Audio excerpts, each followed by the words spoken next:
Hi, and welcome to another episode of Sustainment TV. I'm your host, David McDonald. And before we get into today's video, please feel free to like, share, comment, and subscribe to the channel. It'll help the channel to grow and improve upon what I do. So, without further delay, let's get right into today's video. Recently, I had the chance to conduct an in-person interview with a guy who's been around sports pretty much his entire life. He even had the privilege of playing two sports at the professional level. Once again, in honor of National Mentoring Month, I hope you enjoyed today's conversation with Mr. DJ Dozier. Sustainment TV, we'd like to welcome a special guest. He's a former NFL running back, Major League outfielder. He wears many hats. He's also a husband, a father, an entrepreneur, and author. Mr. DJ Dozier, how you doing today? I'm doing great. I'm glad we finally had a chance to sit down and just in observance of January being National Mentoring Month, I wanted to sit down and talk with someone you've pretty much been playing sports all your life. I'll definitely let you go into that a little bit before we get to the questions, but childhood, an adult, and even with aspects of the business you do now, you're always into coaching and mentoring people. So tell us a little bit about your everyday life right now.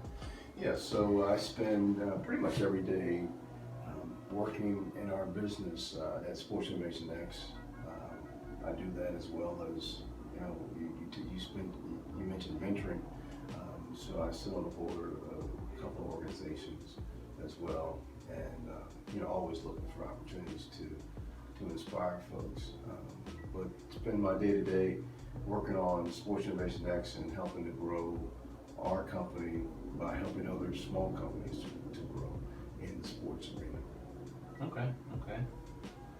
Now, there are guys that come to mind. I think of Bo Jackson, Deion Sanders, and DJ Dozier. What was that like? Let me rephrase the question. So, what would you say was your biggest learning curve? Would you say it's the earlier school years? Would you say it's your college years? Would you say it's your pro years? Yeah, great question. It was definitely the pro years. Okay. And the reason is because number one, you're unclear of the expectations. When you go into high school or in college in your freshman year, you're not expected to contribute much. It's just whatever happens. As your years progress as a sophomore, junior, senior, then of course more is expected. In the pro ranks, you come in as a rookie. It's similar to being a freshman in college, but it's also different because it's actually a job, right? From a professional sports standpoint, the outside world looks at it as a game and an activity, but it's actually a job too. And that being said, certainly there's expectations. You're just not. You don't know how long you're going to be there. So there's not a series of progression or steps that are laid out for you. So that means, the learning process, you have to be more aware and be willing to do a lot of extra things or learn to do a lot of extra things that maybe you didn't do in college and certainly that you weren't aware of, before that point. Okay. Now you mentioned that you mentor every chance you get. Why did you decide to be a mentor? I think for me, I noticed a major difference in my sports career and even academic career from the people that I received instruction from. I had better outcomes when I had better mentors or better coaches. So, as a high school person, I correlated the two, and with my my heart You know, I believe one of the things that God put me on the earth to do is inspire people. And so what better way to do that than mentoring and, you know, helping an individual or group to, you know, go from one level to another, to another, to another. And because that's, you know, I was fortunate to have good mentors.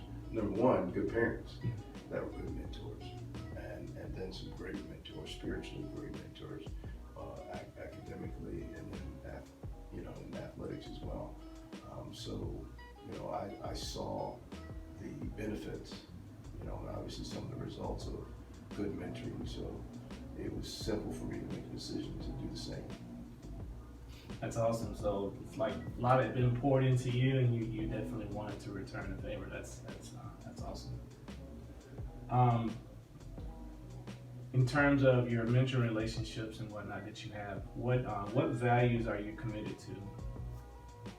Yeah. So you know, everything in my life since being an adult in college, you know, values are based on spiritual principles, you know, obviously from the Lord or from a biblical standpoint.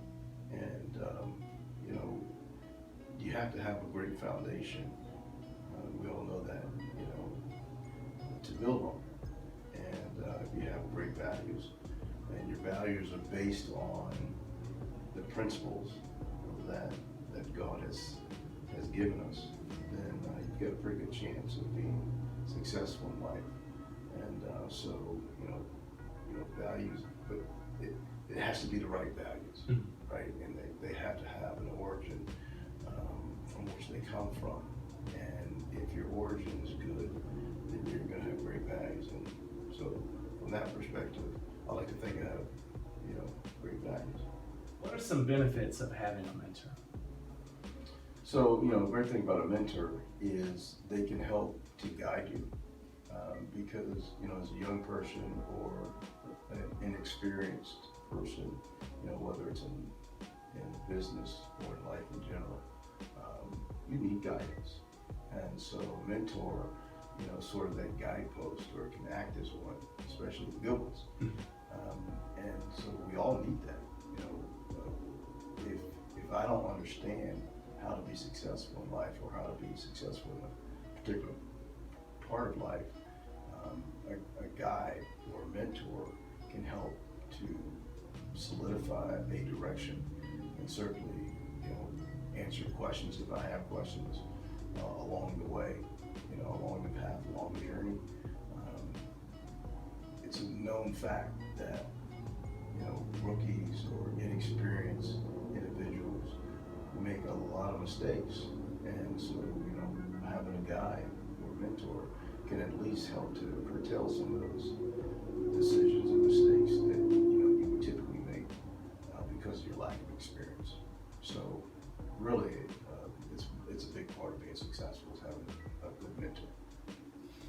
Okay, so I know you mentioned, you know, a lot of times when you're talking about experiences and mentoring, you know, helping one to have better outcomes.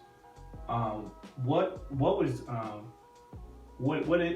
or it could be, what was your biggest fear and how did you overcome it? Fear.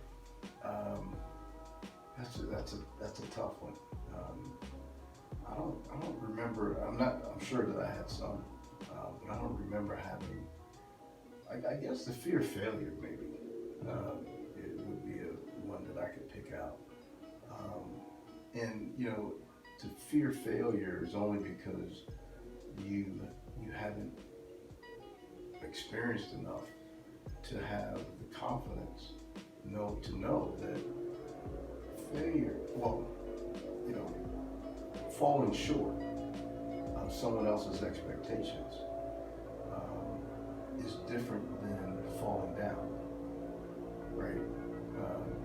When you realize that falling down is a part of growing, as long as you're willing to get back up. Right.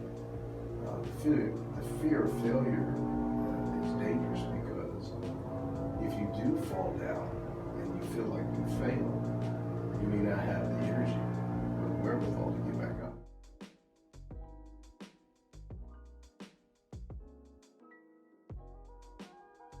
I hope you enjoyed today's video.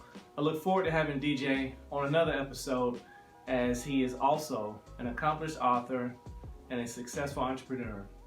Remember, coaching and mentoring is something that you have benefited from in the past, I'm sure, and those nuggets of wisdom can definitely benefit someone else. Get involved. Thanks for watching, and we'll see you in the next video.